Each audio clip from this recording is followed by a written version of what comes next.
Vítajte pri počasí, ideme si predstaviť počasie a končíme. Tady je Zem. Lebo Zem sa pri boji zachvieľa. Takže nájdeme si Európu. Tu máme Európu, vidíte. Takže tu je Európa. Áno. Tu je Slovensko, tak kde tu? A tu máme Maďarov. Áno. Čiže tu bude prevažne možno mokro, ale Maďari sú o tentoti, takže oni skočia do vody. Potom máme tu na Indický oceán, Indiáni tam asi budú plávať. Áno, Indiáni tam budú určite plávať, vidíte tu. Lebo tam poznám kamaráta, ktorý povedal, že indiánske súboje sa konajú o 5.6.2019.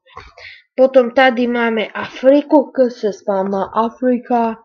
V Afrike bude prevažno horúco, mokro, studeno, pršavo a namiesto toho tam budú tornáda.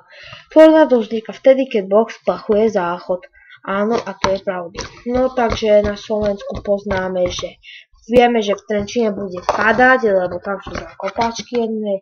Potom na Byster tam napadá 3 kiláky, lebo tam sú škulece, škuláre hlavy. A potom poznáme aj Bratislava, keby vedela hrať futbal, ale naši sú smoláci, ktorí smolia trávniky, tak tam bude svietiť slnko iba do 3/4 rána.